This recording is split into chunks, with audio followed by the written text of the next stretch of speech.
В Архангельск приехали утром. Густой туман висел над бухтой, в которой басовито гудели пароходы. Вместе с прибывшими потянулись к парому.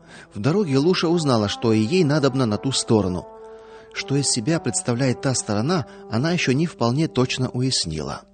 Туман скрывал причальные постройки, но все же кое-что можно было разглядеть. И вот уже радостно загалдели: "Москва идет! Москва идет!" Из тумана вынырнула громада парохода-парома. Трапа дожидаться не стали. Будто гонимые неотвратимым бедствием, люди стали хвататься за причальные швартовы, карабкаться на палубу, перепрыгивать через борта. Кто-то истошно завопил, обрываясь в воду. У кого-то в суматохе сперли вещи. Эх, Россия! С Ламбали, островной части Архангельска, где в основном-то и разместили ссыльных, Луша не без провожатых, правда, которые не переминули кое-чем воспользоваться тайком из Лушиных вещей, разыскала дом, указанный Петром в письме. Сердце сжалось. Что с ним? Успела ли? Увидеть ли родимого, или же придется облить горючими слезами свежую могилку? Дернули нитку звонка. Молчание. Луша беспомощно оглянулась на Мишку. Тот стоял, задрав голову. Луша и сама посмотрела в ту сторону. Над ними нависло тяжелое, стылое небо, в котором дыбились, переливались волнами зловещие переливы. "Что это?" в испуге спросила Луша. "Наверное, сияние. Северное." Училка объясняла, стараясь не подать виду, что и на него произвело жуткое впечатление необычное явление природы, ответил Мишка. В это время в калитку с улицы толкнулась какая-то женщина. "Вам кого? Кого ищете?" "Владыкина, Петра Никитовича." "Вы ж кем ему доводитесь?" "Женою, кем еще?" "Жена? Ой ли, такая молоденькая, а он уж старый поди." "Да мне-то что сделается? Дома живу, а ему-то каково? Да не томите душу, живой ли?" Женщина покачала головой, как будто показывая, что она понимает Лушино положение, сострадает ей, но точно ответить не решается. "Да вы проходите, чем на морозе стоять-то." В домике сели на лавку. Луша осмотрелась. Непривычно все как-то. Хозяйка же захлопотала самоваром, а меж делом рассказывала: "Мужа вашего я знаю. Он болел тут, однако вышел приказ перевести его в другое место, куда-то за реку. Километров 6 будет, так что теперь он в деревне. Искать самой придется. У меня провожатых нету, а жив он или нет, не знаю. Не знаю, что и советовать." "А ничего советовать не надо. Пойду сама искать. Ждать мне особо некогда. Дети остались малые, а вот если разрешите часть вещичек тут в уголке сложить, то и на том спасибо. Покажите только, куда идти." Хозяйка проводила их к обрыву, вниз у крутого спуска, у крохотного причальчика, такой же игрушечный пароходик, сновавший с одного берега на другой. С Мишкой перебрались через рукав Северной Двины в крохотный поселок, заполненный поселенцами. Здесь узнали, что ей надо топать еще километров 8 за лес, где поместили Владыкина, и тут она рассталась с Мишкой. Отец его теперь уже был в другом конце Архангельска. С тем же пароходиком он уплыл обратно. Луша взвалила мешок на плечи и зашагала к лесу. Оборванные, измученные, угрюмые люди встречались ей на пути. Некоторые из них с удивлением рассматривали женщину с узлом за плечами. И только позже Луша узнала, что ни одна женщина не отважилась бы пуститься в одиночку в такое путешествие по местам, сплошь заселенными ссыльными, заключенными и вольнопоселенцами. Однако в то время Луше было не до собственной безопасности. Все мысли ее вертелись вокруг мужниной судьбы. Жив ли? Это было единственное, что двигало, управляло, хранило и держало Лушу в глухом месте далеко за Архангельском. Надвигались сумерки. Веревка от узла нещадно резала плечи, зябли ноги, обутые в простые мужские ботинки. Встречные стали попадаться реже. Дело к ночи. До сих пор никто толком не объяснил ей, где же та деревня, и из этого Луша сделала правильный вывод. Все они тут люди пришлые, места не знают, отбывают срок и с надеждой думают о своем доме, о своих детях, и нет им никакого дела до какой-то деревни, где, может быть, и мечется в горячке такой же брат ссыльный, как и они. Да что им до того? Иди, молодуха, пока цела. Впереди блеснули отблески костра. Спотыкаясь о валежины, обдирая руки в кровь, хватаясь за сучья, Луша пошла к костру напролом. У огня грелись несколько мужиков. Издали Луша приметила их угрюмые, без присутствия всякой мысли лица, изможденные каторжным непосильным трудом. Мужики, еле переводя дыхание, Луша ступила в свет от костра. Я мужа своего ищу, Владыкина, Петра. Не знаете, где та деревня? От женского голоса в этой таежной чащобе мужики вздрогнули, как будто рядом с ними разорвалась граната. Они обратились на голос и невольно стали подниматься на ноги. В самом деле было от чего им обалдеть. Перед ними стояла молодая женщина с выбившейся прядью из-под скомканного платка, руки у нее висели как плети, все в кровавых ссадинах, сбившиеся в кривь и в кость чулки облепил снег, сквозь который проступала кровь. Бисеринки крови сопровождали ее след, и мужики проследили взглядом этот путь. Самый старший откашлялся, не зная, как ему поступить, хотя в обычных условиях он легко управлялся с целой бригадой озверевших зэков. Эх, голубушка, немногие жены способны на такой подвиг. Лично я так первый раз встречаю такое. Видимо, сам Бог хранил тебя в пути. Ну и мы не тронем. Твоя любовь тебя сберегла, и мужа твоего поднимет с постели. Деревни той мы не знаем, а вот на опушке кузница стоит. Там кузнец знает, он местный. Иди с миром. Долго еще стояли потрясенные мужики, провожая взглядами удалявшуюся фигуру Луши, и ни один из них внутренне всплакнул, припомнив неверных жен, брошенных детей, жестокости закона. У каждого свое, как говорится, в каждом дому по кому. И лишь один из них наклонился, взяв пригоршню снега с капелькой застывшей крови. Вот только где подтверждается кровью написанные строки: в пустыне греховной земной, где неправды гнетущий обман, я к отчизне иду неземной по кровавым следам христиан. Кузнецов было двое, да еще крестьянин из дальнего села пришел за подковой. Вот эти трое и наблюдали через узенькое закопченное окошко, как вдоль леса, уже едва заметная в сумеречном свете, пробирается к ним фигурка с огромным узлом за плечами. Сыльный, что ли? Высказал предположение один кузнец. Ну да, нехотя возразил другой. Откуда у него добра столько? Беглец, ляпнул крестьянин, и тут же осекся под укоризненными взглядами своих товарищей. В эту сторону путь для беглеца был бы безнадежен. Кузнец вдруг привстал, протер окошко, заволновался. Братцы, не как женщина. Точно тебе говорю, баба. Втроем они выскочили наружу, проваливаясь по колено в снег. К ним в самом деле приближалась женщина. Бог в помощь, добрые люди. Луша еле переводила дыхание. Неимоверная усталость подкосила ее ноги. Она прислонилась узлом к стене кузницы и со стоном опустилась на корточки. Остолбеневшие кузнецы только и нашлись, что сказать. Спасибо, матушка. Первым нашелся крестьянин. Он кинулся к Луше. Страдалица, дай хоть мешок помогу-то снять. Глянь, как давит. Нет, касатик, уж мешка-то я не сниму как раз. Сыму больше не надену, сил нету больше.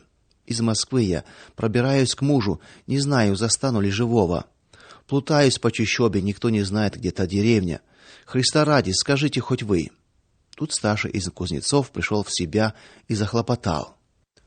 Рассказывать тут нечего. Вот она за кустиками. Да прямиком не пройдешь к ней. Там овражек и ручей в нем. Ручей хоть и не широкий, да глубокий, так что передохни малость. Мы к дому пойдем и тебя проводим.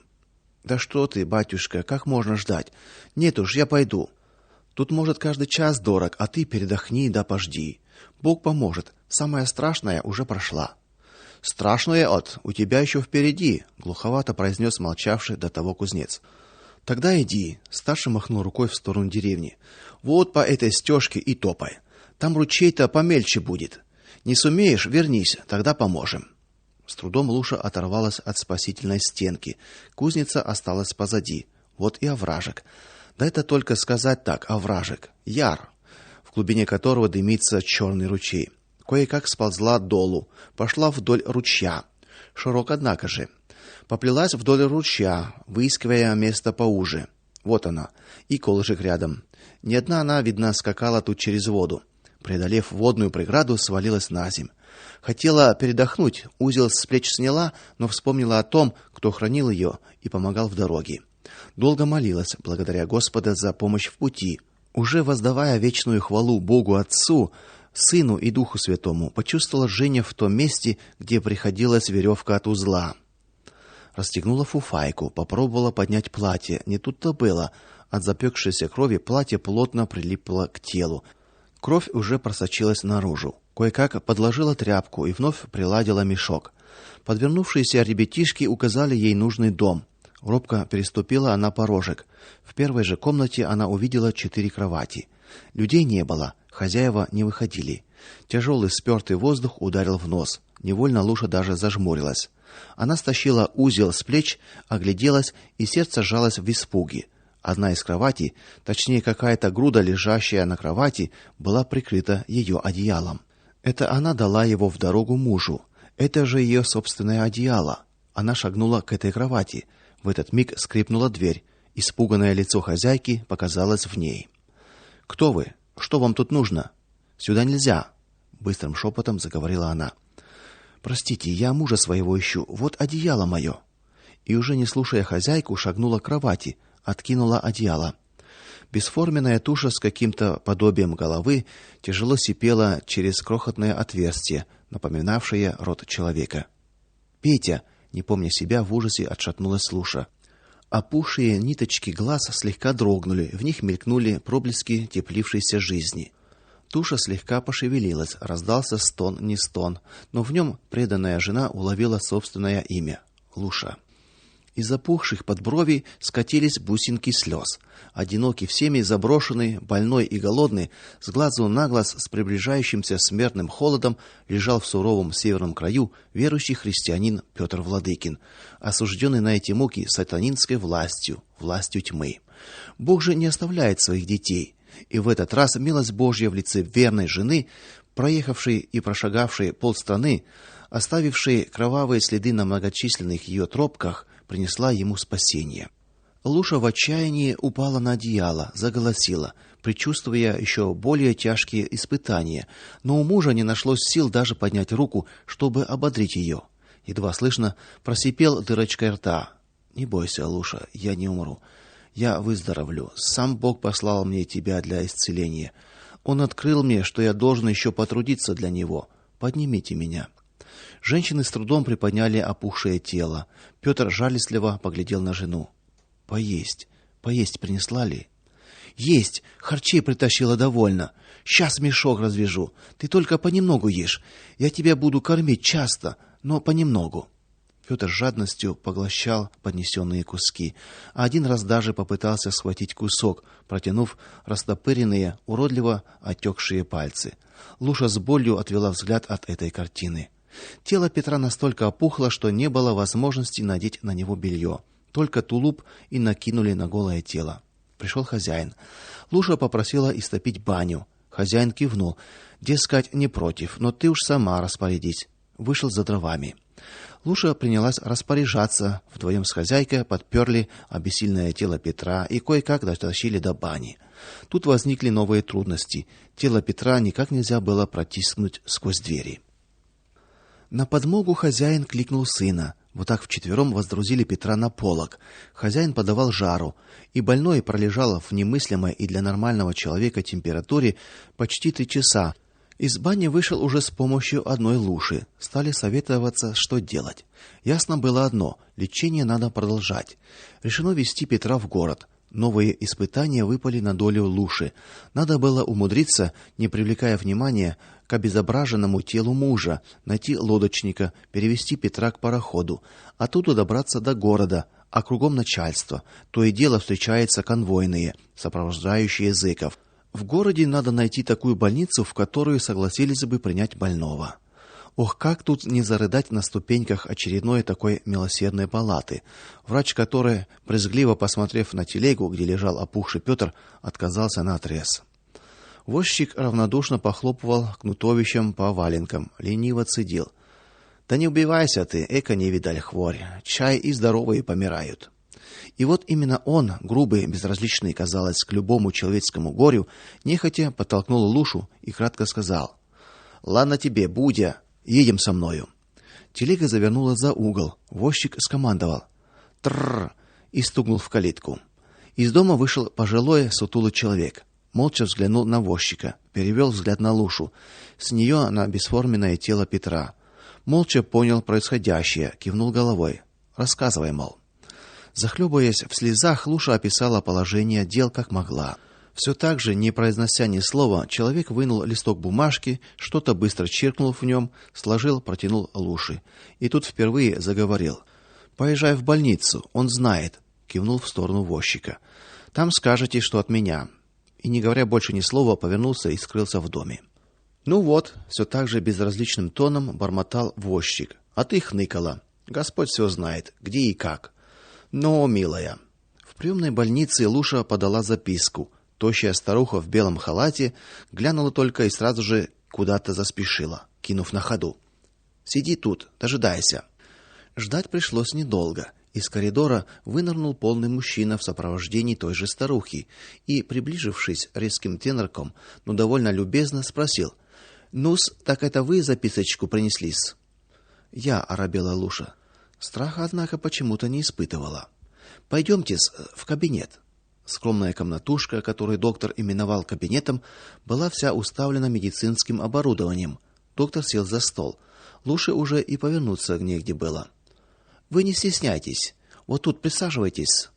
У нас тесновато, да ведь иных условий не создаются. Ну-с, рассказывайте мне все без утайки. Кто ваш муж, имя, фамилия, отчество, за что сослан, на какой срок. Одним словом, полный портрет. Врач должен знать все". Голос доктора, облик его внушали доверие. Луша разоткровенничалась. "Сами-то мы из-под Москвы. Мужа арестовали за слово Божье. Он руководил общиной. Мы баптисты по верованию, и всех наших заарестовали. Тут муж заболел, не знамо чем, пухлый весь. Без меня погиб бы.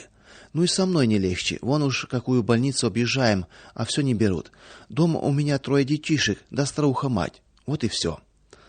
Доктор помолчал, повертел в руках бумажку, сунул ее в карман. "Так вот, уважаемая С, вы совершенно успокойтесь. Вашего мужа мы примем. Здоровье ему пошлет Бог, а уходом мы обеспечим. Готовьте мужа". Возчик, видимо, заранее зная исход дела, уже стоял с готовыми носилками. Старуха привела санитара. Гуртом они погрузили немощного Петра на носилки, отнесли в указанное место. Луша расплатилась с возчиком, продолжавшим нехотя цедить сквозь зубы в ответ на слова благодарности. "Да ладно, да чего там, да с кем не бывает". Луша подождала, как велели, потом старуха окликнула ее. Она вошла в палату. Муж лежал на чистой постели, весь расслабленный. Его только что вымыли, ворот белой рубахи торчал у самого уха. Луша потянулась поправить его. Петр благодарно улыбнулся. "Пусть Господь воздаст тебе по заслугам, дорогая моя. В смертный час послал он тебя ко мне на помощь. Теперь-то я уж точно жив буду. А тебе пора обратно домой, к детишкам. Чай и там не сладко". Луша поцеловала его, вместе они помолились. Тут заглянула старуха, суровым тоном потребовала оставить больного в покое. Луша внутренне воспротивилась, хотела сказать, какой же он больной, он муж мой, но Петр глазами сказал ей: "Не спорь, милая, иди". На улице Луша увидела знакомую уже лошаденку. Глядя куда-то в сторону, скучным голосом возчик пробормотал: "Уж поехал бы, да про тебя подумал. Ну, я домой, а ты куда? Чего тебе мыкаться в чужом городе? Чай не переспишь место-то? Ко мне давай". Лушу поразил этот жест грубоватого, простого возчика. Надумай она обратиться за помощью к лихачу, небось так и мыкалась бы до сих пор по больницам. Да и деньги содрали бы немалые, а вот Бог послал ей такого отзывчивого человека. Не будь у нее угла, нашла бы где преклонить голову у этого человека, но в знакомой избе оставались еще вещи. Надо было хлопотать о билете, и сердечно поблагодарив возчика, отказалась. Тот не обиделся, сплюнул и буркнул: "Ну, давай адрес-то, куда отвезти тебя". Обратный путь был намного легче. Власти отпускать людей не торопились. Луша ехала в свободном вагоне, просто пересела и в Москве. И дома не оставляла ее милость Господня. Мать присмотрела за ребятишками, никто не хворал. Вечер прошел в рассказах.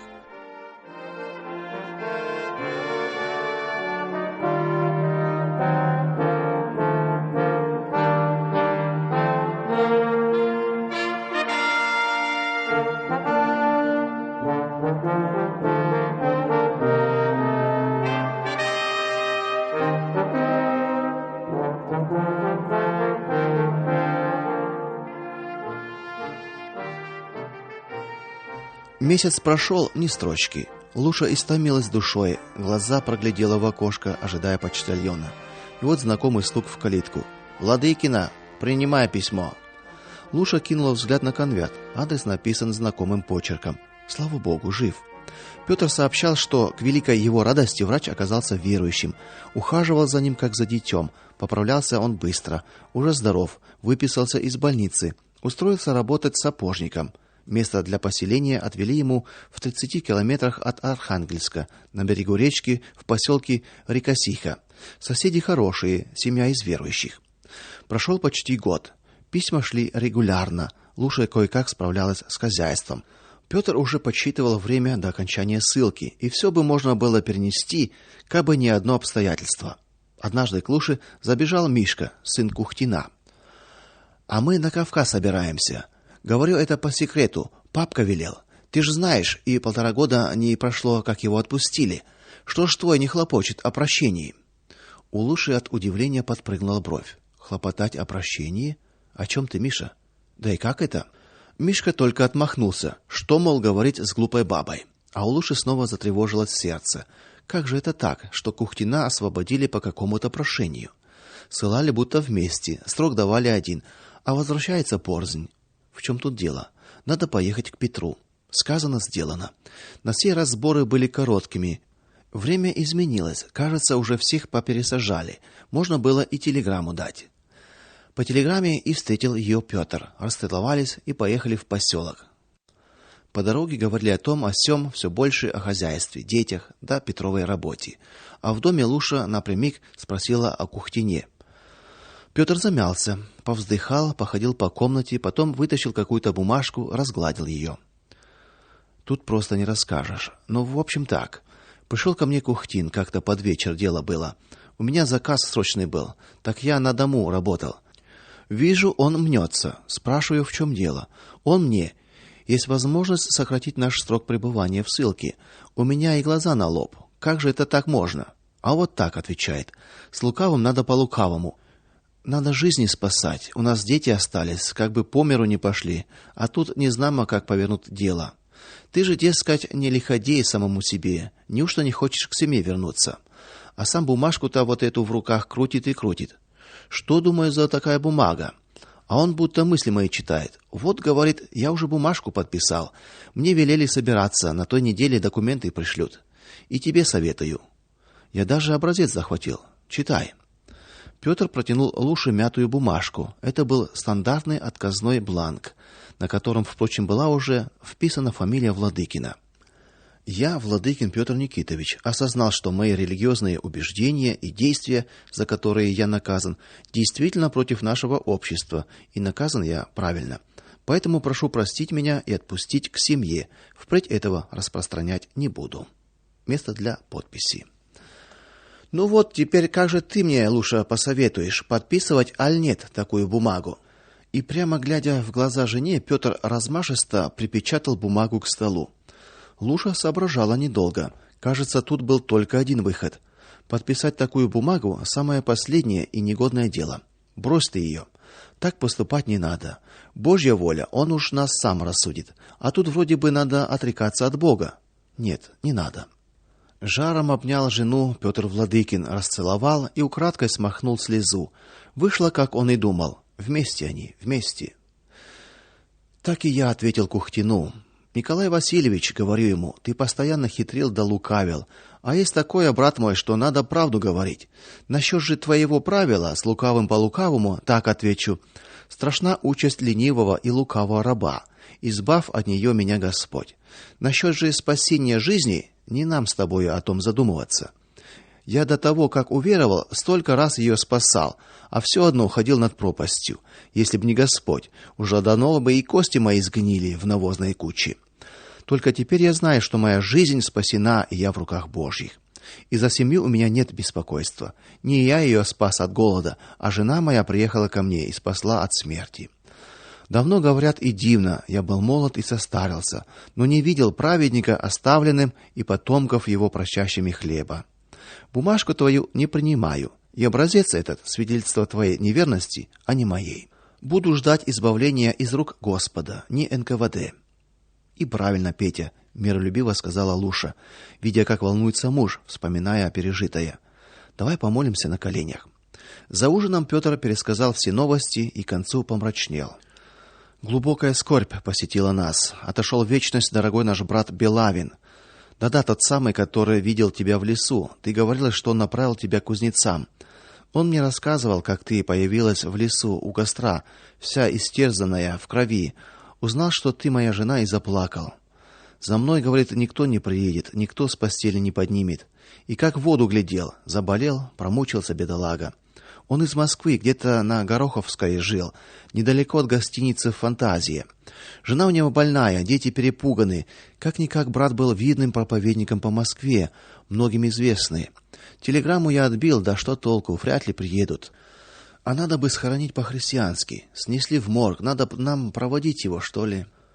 Да, Петь, мы-то люди простые, значит, привычные к трудностям, а городским-то потяжельше будет. Они понежнее нас с тобой. Да и судьба каждому своя дана. Господь избирает кого к чему. Вот хоть на своего посмотри. Плаксивый был, да зеленый, уж не знаю, какая только болезнь к нему не цеплялась. Да ведь вырос, и непростой он, Павлушка-то. Все его любят и в школе, и в церкви. Да и сам тычется всюду, как бы какую копейку достать. Да все домой несет, матери. Петр Никитович жадно слушал рассказ о сыне. Вот с осени в Подольск куда-то послали, да нет месяца, чтоб не приехал, до целковых 20 не привез. И все про отца расспрашивает. Молиться, правда, перестал. Активистом заделался, чую. Покуривать стал, да Бога в душе помнит. Пишет, что его через класс переводят. Невольно слезы выступили на глазах Владыкина. Не стесняясь, он вытирал их тыльной стороной ладони. А как вспомнил сынишку, бегущего за эшелоном, слезы полились ручьем. Луша и сама всплакнула. Наутро пришли к моргу. Там уж скопилось незнамо сколько родственников погибших, стояли скорбные, ждали сторожа. Пришел худой и высокий старик, не глядя по сторонам, подошел к двери, загремел ключами. Луша оказалась подле него, и он пропустил ее вперед. Тут же с криком ужаса Луша подалась назад. Тучи крыс со свистом кинулись в рассыпную. На полу в разных позах валялись трупы. Половина из них были раздеты, на остальных висели подобия лохмотьев. Все они были уже обгрызены крысами. Вот гляди, Луша, на это зрелище и думай, что кабы не милость Божья, да не его защита тебя в дороге, лежать бы и мне между ними. Так что считай, что и меня уже нет, жизнь потеряна, и только чудом Божьим мы сегодня вместе, и это счастье, счастье уже потерянной жизни. Луша не рискнула ступить вовнутрь. Петр отправился на поиски сам. Довольно скоро он вернулся. Он там, нужны носилки. Сторож помог вынести Белавина наружу. Петр похлопотал о подводе. Братья отвезли на квартиру. На квартире несколько верующих сестер принялись обрежать его к последнему пути. Петр оповестил остальных христиан. Среди провожающих появился Хоменко, были и неверующие. Петр произнес краткую проповедь, молча двинулись на кладбище. Здесь спели несколько христианских гимнов, и тело брата Белавина предали земле. Кто-то прислонил к холмику фанерную табличку с текстом из Екклезиаста, 12 глава, 7 стих. «И возвратится прах в землю, чем он и был, а дух возвратится к Богу, который дал его». Через несколько дней появились родственники усопшего. Был среди них и старший сын его. Петр проводил их к могиле брата. Поплакали, поскорбели, поблагодарили Петра Никитовича за хлопоты. Владыкин попросил сына Белавина разыскать в Подольске Павлика и передать ему подарок. Тот охотно согласился. Луша уезжала довольная. Положение Петра улучшилось. Своей кротостью и исполнительностью он снискал расположение начальства, и оно обещало перевести его в город. Уезжала Луша со спокойной душой. Прошло лето 32 года. Владыкину пора было уже собираться домой. Заканчивался срок его ссылки. Луша жила в ожидании. И вдруг новая напасть. Петра в самом деле перевели в город, определили по сапожному делу, но дали немыслимый план, о выполнении которого нечего было и думать. Директор же был неумолим. Не выполнишь — пойдешь назад, на лесоповал. Сказал, как отрезал. Петр знал по опыту, чем грозит ему работа на лесоповале или лесоразработке. Тучи комаров, свинцовые бревна, непосильный труд, скудное питание и, как результат этого, слабость, болезнь, смерть. Выход был один — работать над планом всей семьей. Об этом и написал Петр письмо. Томительно потянулись дни ожидания. Петр нервничал. Как отзовется Луша? Куда девать детей? Ну, с малыми ладно, Катерина посмотрит, а Павлик? Приедет ли он? Согласится ли бросить учебу? Разделит ли тяжкую участь отца? Тысячи вопросов не укладывались в голове. Хоменко, заглядывая к Петру, призывал к молитве. Вместе молили Господа разрешить бремя забот. И вот уже в начале лета хозяйка радостно встретила Петра у самой калитки. Вам телеграмма, вся семья едет. Петр кинулся в избу. На столе белела телеграмма. Петя, встречай, еду с семьей. Луша. Назван номер вагона. Но где указание, что едет Павлик? Петр даже перевернул листочек, будто надеясь прочитать ответ на обратной стороне. Тщетно. Если его не будет, какая помощь от малолетних ребятишек? На вокзал Петр помчался за 2 часа до прихода поезда. Да на вокзале пришлось протомиться столько же. Горели леса, поезда опаздывали немилосердно. Наконец вышел начальник станции и громко крикнул: "Московский подходит!"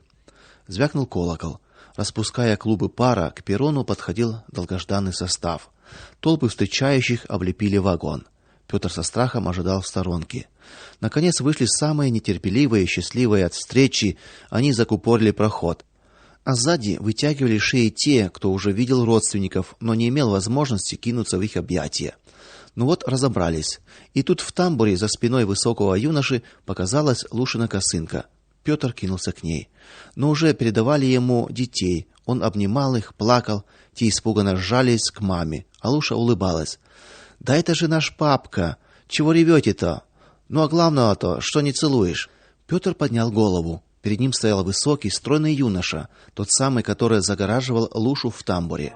Волна темных волос небрежно выбилась из-под навехонькой кепки. Смуглое лицо напомнило Петру девичий образ Луши в ту самую встречу в Вершках у плетня. Для него это было так неожиданно, что он даже перевел взгляд на Лушу, сравнивая, и увидел лукавые огоньки в ее глазах. "Никак не признал?" улыбаясь, спросила она.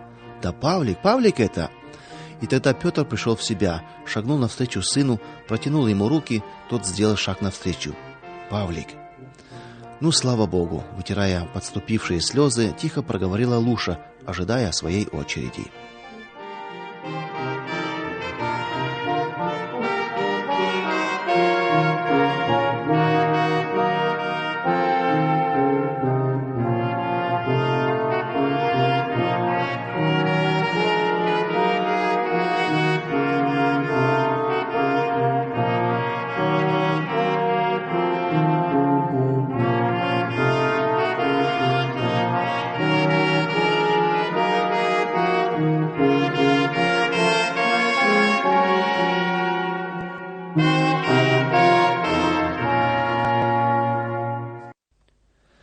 До тех пор, пока Павел не увидел отца за решеткой арестантского вагона, пока эшелон не тронулся в неведомый путь и, дергаясь, постукивая на стыках рельсов, не скрылся из виду, он отказывался верить в то, что расстается с отцом. Но это было так, именно так, и когда он полностью осознал этот факт, в душе его что-то перевернулось. Шел ему в ту пору 16-й год. Теперь в семье он самый старший, вся ответственность за семью легла на его плечи. На бирже труда ему отказали. От советов верующих податься в Москву и там, смешавшись с беспризорными, попасть при облаве в колонию, он отказался сам. Его не принимали нигде. Единственным местом, где Павлик чувствовал себя как дома, была библиотека. В горестные дни и в дни размышлений он торопился в читальный зал, и здесь, просиживая вечерами над книгами, пытливо пытался разобраться в происходящем. Дед Никита, Александра Васильевна, зав. Библиотекой, да еще 2-3 постоянных посетителей. Вот и весь круг общения. Сюда и пришел Павлик после нескольких отказов при приеме на работу. "Что приуныл?" спросил его дед Никита. Мальчик промолчал. Не услышав ответа, заведующая подняла голову. Удрученный вид парнишки разжалобил ее. Она вышла из-за стеллажей и подошла к Павлику. "Что-то дома случилось?" шепотом спросила она. Павлик кивнул головой, не пускаясь в рассуждения. Заведующая была настойчивой. Она присела рядом, ласково тронула мальчика за руку. "Не стесняйся, расскажи". "Папку забрали, куда-то на поезде отвезли".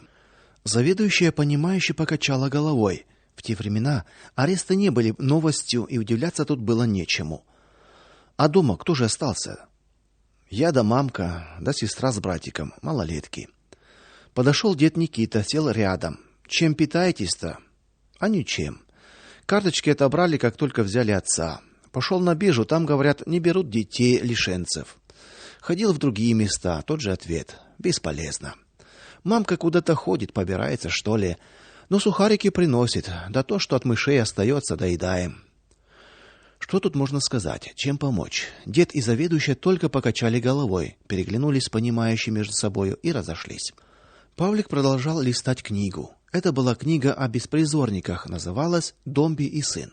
Вид иллюстрации еще более угнетал дух. Он захлопнул книгу. Ты куда? Посиди до конца, у меня к тебе разговор есть, сказала заведующая. А когда ушел последний посетитель, снова подошла к нему. Вот тебе талоны, и приходи каждый день, чем-нибудь поможем. Мальчик посмотрел на талоны. Они были вырезаны из личных карточек заведующей. Он заплакал. Обида, горесть душили его. Появился дед Никита, который сидел за стеллажами. Ну-ну, хватит хныкать-то, чай не маленький. Я завтра еду к своим, там поспрашаю, где-нибудь да пристроят. Дед свое слово сдержал. Уже через пару дней он отозвал Павлика в сторону. Был у своих, говорил с ними насчет тебя. Велели приезжать. Поедешь на рабочем поезде, с собой захвати справки. Тут я тебе и адрес написал. Павлик пылко обнял дедушку и помчался домой порадовать мать. Утром он был уже в пути. Рабочие поезда ходят на небольшие расстояния, доходят довольно медленно, спотыкаясь у каждого столба. Пока доехал, да пока искал нужный адрес, день склонился к вечеру. В дом зайти постеснялся, рассудив, что сейчас как раз конец рабочего дня, и вот-вот должен прийти дядя Костя. Сел на крылечке. За рощей на заводе басита пропел гудок, извещая о конце рабочей смены. Мимо дома потянулись рабочие. Дядя Костя не появлялся. Снова запел гудок. Павлик догадался, что первый раз гудел предварительный. Снова потянулся людской поток, на этот раз пожиже, и опять никого. В животе бурчало от голода. Из дому, ясное дело, брать было нечего. К чувству голода примешивалось чувство обиды. Обманули его, что ли? Нащупал в кармане 2 гривенные на обратную дорогу. Выходит, возвращаться ни с чем? Бездомный пес лениво подошел к мальчику, принюхался к ботинкам. Вот и я такой же, с горечью подумал Павлик и решительно поднялся с крылечка. Ты кого тут дожидаешься, мальчик? Послышался сзади густой бас. Павлик торопливо оглянулся. Незнакомец мрачно смотрел на него из-под нависшего козырька замасленной кепки. Дядю Костю Дутикова, без всякой надежды ответил Павлик. Это я. А ты так и сидел бы тут до утра, не сообразив заглянуть в дом. Откуда ты? Кто тебя послал? Слезы навернулись на глаза, но разреветься дядя Костя ему не дал. Эх ты, он крепко взял его за руку, и это мужское грубоватое движение прибодрило Павлика. Приехал на работу усваиваться и сидишь тут, ждешь у моря погоды. Разве таким надо быть на людях-то? Он втащил его в дом, провел на кухню и также, не выпуская руки из своей грубой мозолистой ладони, представил сидящим там женщинам. Вы только поглядите на него. С утреннего поезда сидит на крыльце, меня дожидается. Чудак ты. Я ж сегодня в ночную, вот ты меня и не встретил. Накормите его. Одна из женщин, она оказалась женой дяди Кости, проворно собрала на стол. Дядя Костя шутливо потрепал мальчишку по загривку. Ну ты тут пока питайся, а я через часок зайду за тобою. Скучать Павлику не дали. Только он поел, довольно сытно причем, как женщины принялись расспрашивать его о житье-бытие, подивились тому, как бойко он прочел стихотворение. Вот ворота пред тобою, а за ними 2 пути. Подсунули ему несколько книжек с картинками. Жаль, Павлик не успел их рассмотреть как следует. Возвратился дядя Костя. Пошли со мною. В заводском парке их уже поджидал высокий и полный мужчина с несколько рассеянным взглядом. Впрочем, он оживился, как только приметил могучую фигуру дяди Кости. Это был прораб завода Карл Карлович, немец по национальности. Уж очень ты щупленький, не стесняясь присутствия самого Щупленького, заметил он. На кого ж ты хочешь учиться? На плотника, столяра или арматурщика? Павлику припомнилась школьная экскурсия на арматурный завод, где ему понравились всевозможные блестящие краники, трубочки, вентили, которые он и принял за арматуру. Недолго думая, брякнул: "На арматурщика". Ну что ж, легко согласился Карл Карлович. Написал на страничке детской книжки несколько слов, вырвал, дал Павлику. Держи. Ноги в руки и дуй по адресу. Там сказано. Дядя Костя добавил: это пока до осени. Потом я тебя к себе устрою. Как оформишься, нигде не болтайся, сразу ко мне. Жить будешь у нас. В конторе прочли записку, передали другому, тот, не глядя, отдал третьему. Наконец она попала к сухонькому артельщику с лысой головой. Он немного поворчал. Все за спиной делает, никогда не посоветуется. Но возражать не посмел. Записал Павлика в толстую книгу и повел к месту работы. Это был навес, под которым сгрудилась вся бригада. Вот привел вам нового работничка, съязвил лысый. Бригадники приняли новичка без восторга, кинули брезентуху, пояс, какой-то фартук, а когда Павлик облачился в эти доспехи и предстал пред ними, дружно расхохотались. Павлик недоуменно оглядел себя и сам не мог удержаться от смеха. До того нелепо выглядел он в громадной робе, надетой на худенькое мальчишеское тело. Слава богу, он не уловил издевки над собой и весело рассмеялся вместе со всеми. Это сразу же расположило к нему рабочих. Вечером один из них показал, куда складывать инструмент, и сказал: "Говорят, ты парень городской, ученый, 7-летку кончил. Как же ты будешь в этой грамоте разбираться-то?"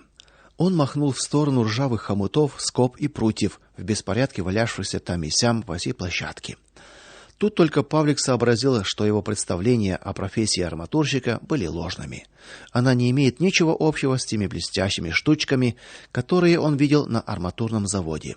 Особенно удручающе выглядели огромные мотки проволоки, от которой надо было откусывать куски определенных размеров. Дали синий чертежик. Кумекаешь ли? Павлик всмотрелся в извилистые линии, поднял изогнутый хомут и уверенно ткнул пальцем. Вот он. А почему ты думаешь, что это он? Спросил рабочий. Павлик взял со стола деревянный метр, измерил хомут, указал соответствующие размеры на чертеже. Артельщики прикусили язык, а тот, что устраивал испытание, одобрительно хлопнул парня по плечу. Да ты бедовый, оказывается, дело у тебя пойдет, не робей, паря. Завтра по гудку, чтоб как штык. За воротами завода Павлик оглянулся. Рабочие не расходились, глядели ему вслед и о чем то оживленно разговаривали. Павлик догадался, что они обсуждали его первый рабочий день. Началась трудовая жизнь Павлушки Владыкина. Больше всего его обрадовало то, что в конце месяца ему выдадут аж 27 целковых. То-то матери будет радость. У дяди Кости Павлик только переночевал. Жить его определили на квартиру в ближайшей деревне. Старушка привела его в избу, прокуренную, дымную. На столе стоял недопитый стакан водки, россыпью валялись дешевые папиросы. Старушка пристыдила подвыпивших жильцов, но как только за ней затворили двери, компания стала приставать к Павлику с предложением выпить. Страхом наполнилась душа парня, увидевшего перед собой такой соблазн. В памяти мгновенно всплыл облик бабушки Катерины, охранявшей его с детства, деда Никанора, проповедника Николая Георгиевича. Вспомнились слова его последней проповеди: "Блажен муж, который не сидит в собрании развратителей". Растерянная, вечно хлопочущая мать и, наконец, лицо отца за решеткой арестантского вагона. Все они остались где-то далеко, но страх Божий, живший в душе у парня, помог одержать первую победу теперь, когда он оказался среди развратителей, вдали от святого христианского влияния. "Нет", решительно ответил Павлик и отодвинул стакан с водкой. Он встал из-за стола и строго посмотрел на старшего. "Я никогда не буду пить это зелье, этот яд, погубивший столько жизней". Вместо ответа прозвучал пьяный хохот, потом затянули песню. Наутро хозяйка объявила, что квартира и двухразовое питание будет стоить ему 20 рублей в месяц. По праздникам обещала кормить 3 раза. Первое время Павлик привыкал к работе, осваивал свою специальность, навещая мать. Оставляла 4-5 рублей, но вскоре усердие паренька было замечено. Жалования стали платить больше 45 рублей. И теперь к Лушиной радости он мог уже весьма солидно поддерживать семью, отдавая на питание до 20 рублей.